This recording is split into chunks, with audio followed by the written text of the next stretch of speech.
ಭಾರತ ದೇಶದಲ್ಲಿ ಸುಮಾರು 2,40,000 ಗ್ರಾಮ ಪಂಚಾಯಿತಿಗಳಿವೆ.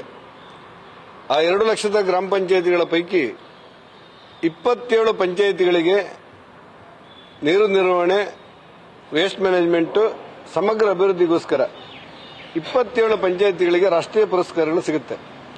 ನಿನ್ನೆ ಆ ಪ್ರಶಸ್ತಿ ಎಲ್ಲ ಘೋಷಣೆ ಮಾಡಲಾಗಿದೆ. ಒಂದು ಪ್ರಶಸ್ತಿಯನ್ನು ಸಮಗ್ರ ಎಲ್ಲ ಪಂಚಾಯತಿನ ಸಮಗ್ರ ಅಭಿವೃದ್ಧಿಗೋಸ್ಕರ ನಾನಾಜಿ ದೇಶಮುಖ್ ಹೆಸರಿನಲ್ಲಿ ಒಂದು ಪ್ರಶಸ್ತಿ ಕೊಡಲಾಗುತ್ತೆ. ಈ 28 ಪ್ರಶಸ್ತಿಗಳನ್ನು ನಿನ್ನೆ ಗ್ರಾಮೀಣ ಪಂಚಾಯತ್ ರಾಜ್ ಸಚಿವರು ನಿನ್ನೆ ಬಿಡುಗಡೆ ಮಾಡಿದ್ದಾರೆ. ಆ 28 ಪ್ರಶಸ್ತಿಗಳಲ್ಲಿ 6 ಪ್ರಶಸ್ತಿಗಳು ಕರ್ನಾಟಕ ರಾಜ್ಯಕ್ಕೆ ಬಂದಿವೆ. 6ರಲ್ಲಿ 5 ಪ್ರಶಸ್ತಿಗಳು ನಾನು ಪ್ರತಿನಿಧಿಸುವಂತಹ ಉಡುಪಿ ಜಿಲ್ಲೆಗೆ ಬಂದಿದೆ.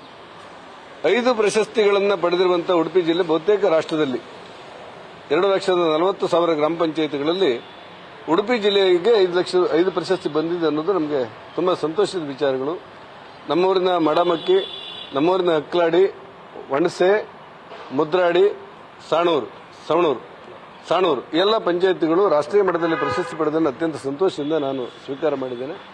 ಈ ಪಂಚಾಯತ್ ಪ್ರಶಸ್ತಿಗಳ ಮೂಲಕ ಪ್ರತಿ ಗ್ರಾಮ ಪಂಚಾಯತ್ ಕೂಡ ಒಂದು ಸರ್ಕಾರದಂತೆ ಕೆಲಸಗಳನ್ನು ಮಾಡಲಿಕ್ಕೆ ಮೋದಿ ಸರ್ಕಾರ ಉತ್ತೇಜನ ಕೊಟ್ಟಿದೆ ಅನ್ನುವ ಕಾರಣಕ್ಕೋಸ್ಕರ ನಾನು ಭಾರತದ ಪ್ರಧಾನಮಂತ್ರಿ ನರೇಂದ್ರ ಮೋದಿ ಅವರಿಗೆ ಅಭಿನಂದನೆ ಹೇಳಿ ಪಂಚಾಯತ್ ರಾಜ್ ವ್ಯವಸ್ಥೆ ಮತ್ತಷ್ಟು ಸಬಲೀಕರಣ ಆಗಲಿ ಅನ್ನೋದು ನನ್ನ ಹರಕೆ ಮತ್ತು ಆರೈಕೆ. ಡಿಕೆ ಶಿವಕುಮಾರ್ ಅವರು ರಾಜ್ಯದಲ್ಲಿ ಕಾಂಗ್ರೆಸ್ನ 2ನೇ ಸರ್ಕಾರ ಅಸ್ತಿತ್ವಕ್ಕೆ ಬಂದಿದೆ. ಶಿವಕುಮಾರ್ ಅವರು ಮುಖ್ಯಮಂತ್ರಿ ಆಗಿದ್ದಾರೆ. ಪ್ರಜಾಪ್ರಭುತ್ವದಲ್ಲಿ ಅವರದ್ದು ಏನೇ ಹಂಚಿಕೆ ಇದ್ರೂ ಕೂಡ ಪ್ರಜಾಪ್ರಭುತ್ವದಲ್ಲಿ ಸಿದ್ದರಾಮಯ್ಯನವರ ನಂತರ ಡಿಕೆಶಿ ಅವರು ಮುಖ್ಯಮಂತ್ರಿಯಾಗಿ ಅಧಿಕಾರವನ್ನು ಸ್ವೀಕಾರ ಮಾಡಿದ್ದಾರೆ.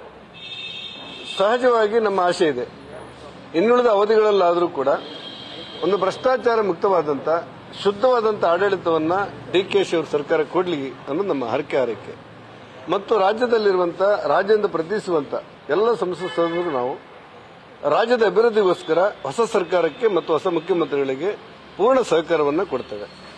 ಇದನ್ನು ಗಮನದಲ್ಲಿಟ್ಟುಕೊಂಡು ಮಾನ್ಯ ಮುಖ್ಯಮಂತ್ರಿಗಳಾಗಿರುವಂತಹ ಡಿಕೆಶಿ ಅವರು ವಿನಾಕಾರಣ ಈ ಒಕ್ಕೂಟದ ವ್ಯವಸ್ಥೆಯಲ್ಲಿ ಕೇಂದ್ರ ಸರ್ಕಾರವನ್ನು ಟೀಕೆ ಮಾಡುವಂತ, ಪ್ರಧಾನಿಯವರಿಗೆ ಮತ್ತು ಆಡಳಿತ ವ್ಯವಸ್ಥೆಗೆ ವಿನಾಕಾರಣ ಟೀಕೆ ಮಾಡುವಂತ ವ್ಯವಸ್ಥೆಯನ್ನು ಕೈಬಿಟ್ಟು ಎಲ್ಲರೂ ಒಟ್ಟಾಗಿ ಈ ಕೇಂದ್ರ ಸರ್ಕಾರದ ಎಲ್ಲ ಸವಲತ್ತುಗಳನ್ನು, ಕೇಂದ್ರ ಸರ್ಕಾರದ ಎಲ್ಲ ಯೋಜನೆಯನ್ನ ಕರ್ನಾಟಕ ರಾಜ್ಯದಲ್ಲಿ ಅನುಷ್ಠಾನ ಮಾಡಲಿಕ್ಕೆ ಬೇಕಾದ ಸಹಕಾರ ನೀಡಬೇಕು ಅನ್ನೋದು ನಮ್ಮ ಆಶಯ.